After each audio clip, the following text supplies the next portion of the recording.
people of the world, how are you guys doing today? I hope you're doing good because I'm doing good, and I was just wondering, do you guys think fight stories are entertaining? Because I do, and I wanted you to know that your one and only little Jackie G has definitely been in a fight before, and I wanted to tell you about it and see what you thought. And by the way, I'm not talking pushing and slapping, like I'm talking full-on gut punches and karate kicks to the stomach, like all that fun stuff. So there I was at softball practice, dead middle of summer, good old Colorado rain coming down. We were all just finishing up, so our coach was about to have us put our hands in the middle to do our little team cheer together, because that's what us softball players like to do. Unfortunately, as I was putting my hand into the center, I happened to rub my arm on my friend's arm, who happened to be very, very sunburned. And I'm not just talking any kind of sunburn. I'm talking like tomato red, too scared to take a shower for a week, so I might as well just smell kind of sunburn. It was that bad. So what was the verdict for little Jackie G for this accidental skin rub? My friend took a step back, looked me right in the eye, did not think twice, and then socked me right in the stomach. This had never happened to me before. This was just supposed to be on TV in the cafeteria when some kid got their lunch money stolen from the big bully. I was so confused as I fell to the ground, just wind knocked out of me, pride gone. What the heck just happened? All my instincts told me that I had to fight back and defend myself, show my girls what's up. So I got up, went in for the swing, and then bam!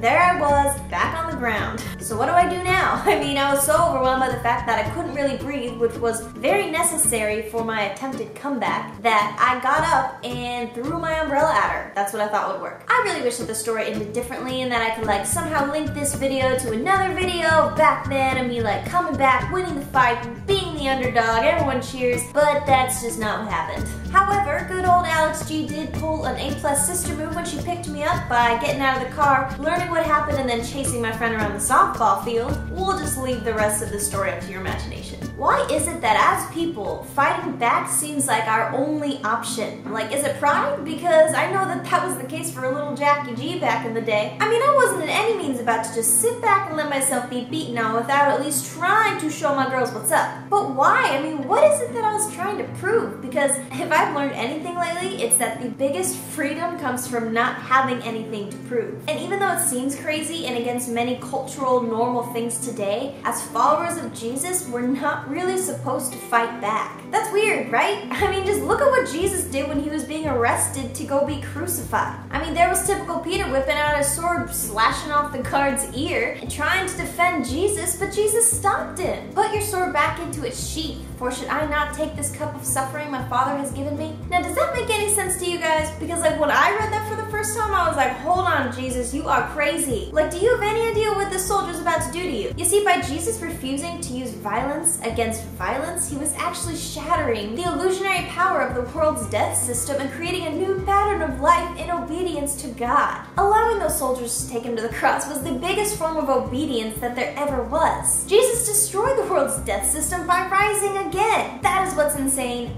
That is how Jesus overcame the world, by just keeping the peace through the violence. I know I sound like a hippie, but it's so real and it's really blowing my mind. So then what does this mean for us as followers of Jesus? Let's ask the man himself. If any of you wants to be my follower, you must turn from your selfish ways, take up your cross, and follow me. Okay, so I'm not gonna lie, it took me all till about yesterday to figure out what take up your cross means. Thank you, Bible school. But basically, it just means to follow in the obedience of God's will. The cross symbolizes that because Jesus' refusal of violence and giving up his life for us was God's will for him, and he stayed obedient to it. So for us, it also means to use the refusal of violence as an instrument for God's will. In other words, just don't throw your umbrella at your friend. We are meant to follow in Jesus' path of peace and love. And yes, that means we will be misunderstood, made fun of, ridiculed. The Spirit actually tells us that straight up. Everyone who wants to live a godly life in Jesus Christ will suffer persecution. But James tells us that we can count it pure joy when troubles come our way. For when we suffer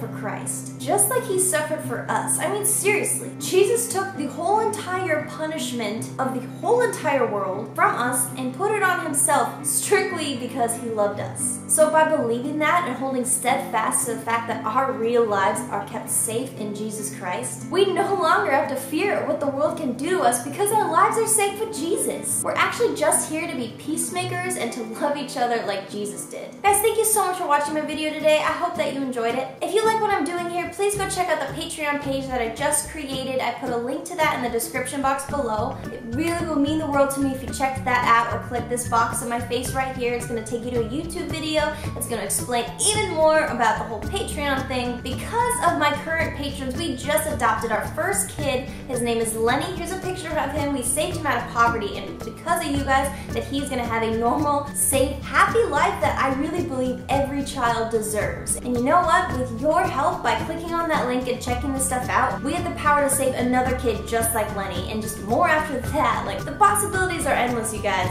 Once again, the link to that is in the description box below. Please go check that out. Anyway, guys, I hope that you have a wonderful week, and I will see you next time. Bye!